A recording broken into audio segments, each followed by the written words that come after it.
Una de las artistas mexicanas más reconocidas de todos los tiempos, un icono de la cultura en México, una mujer marcada por la tragedia de un accidente de un tranvía y el autobús en que viajaba, que la dejó postrada aquel 17 de septiembre de 1925. Tenía 18 años. Convivió desde entonces y hasta su muerte en 1954 con dolores e inmovilidad intermitentes, y entonces nació un artista que pintaba su propia realidad de mujer, la realidad de una vida atormentada y apasionante a partes iguales. En Letras y Notas recorremos el universo de la gran artista mexicana junto a la historiadora del arte doña Helga Prignitz Poda, autora de distintos libros sobre Frida Kahlo y una autoridad en la materia, coeditora del catálogo razonado de nuestra protagonista y curadora de la gran retrospectiva de Frida Kahlo en Berlín.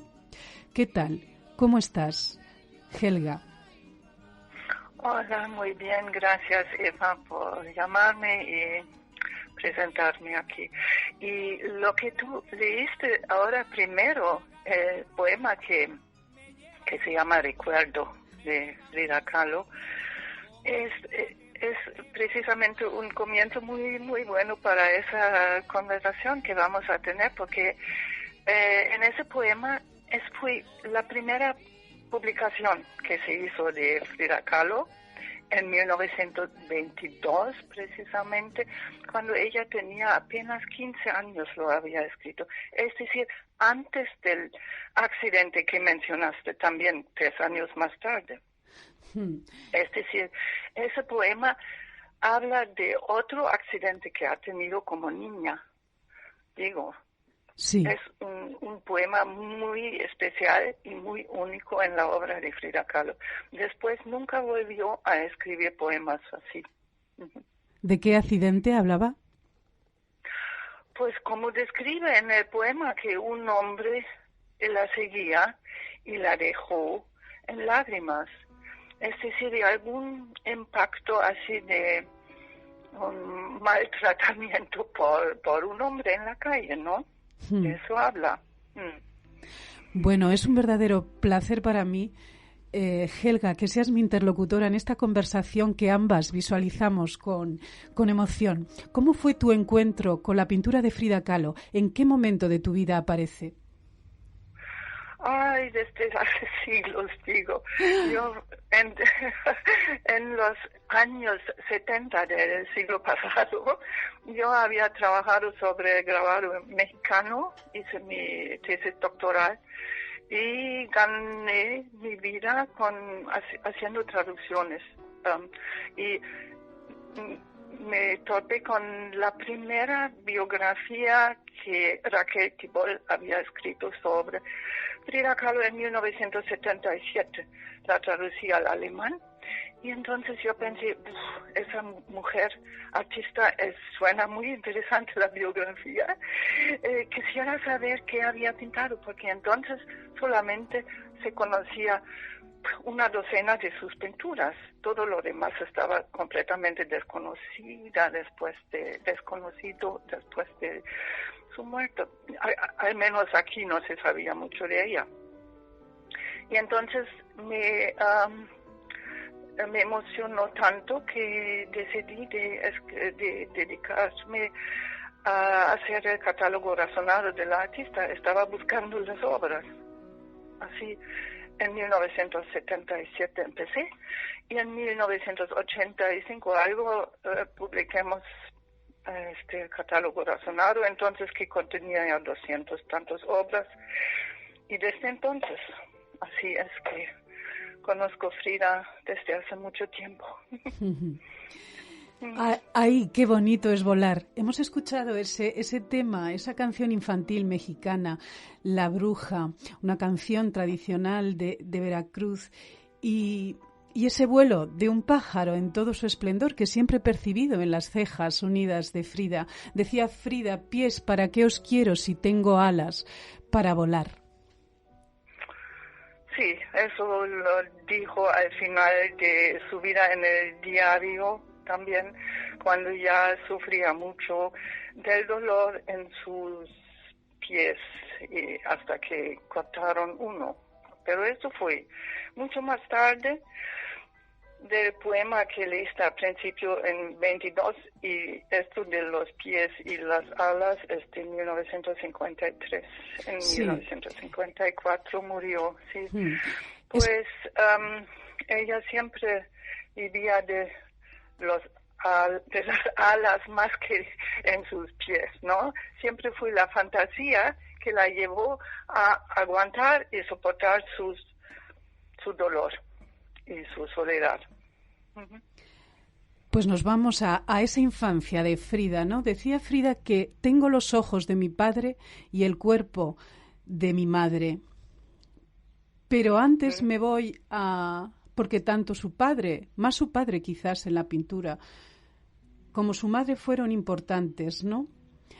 Hay una pintura que dice: los señores Guillermo Calo y Matilde de Calo le dan gracias a Nuestra Señora de los Dolores por salvar a nuestra hija Frida del accidente que tuvo lugar en 1925 en la esquina de Cuauhtémoc y calzada de Tlalpan. En mexicano estoy bien. Frida Kahlo, sí. Fíjate, sus padres le dan las gracias por haber salvado a su hija. Estoy hablando de Frida Kahlo y ese exvoto de 1940. Así es, sí. Ese exvoto no fue pintado por Frida misma, solamente la inscripción, ¿no? Los exvotos siempre fueron un ejemplo muy fuerte para Frida. Ella pintó sus deseos más fuertes sobre metal como un exvoto. En esa forma pintó los deseos y sus oraciones hacia el mundo, hacia los el mundo espiritual, ¿no? Son cosas así que pintó mucho. Por ejemplo, mi nacimiento es pintado en forma de exvoto, como lo usaba. Pero ese exvoto en donde da las gracias por haber sobrevivido el accidente es un exvoto verdadero, con nada más la inscripción cambiado por Frida Kahlo, sí. Después del accidente, Frida tuvo que dejar su escuela, que había querido de estudiar medicina, pero lo tuve que dejar y cambió su vida a dedicarse a la pintura después. Pero durante sus años en la escuela todavía había empezado a hacer grabados, y poco se sabe de esto. Es solamente un grabado de 1925 que fue publicado después en el libro de Ernesto Hernández Bordés, en su libro Caracol de Distancias, y ella había hecho ese dibujo un dibujo para un grabado en el hoyo, Dos mujeres se llama, y el grabado está fantástico ya.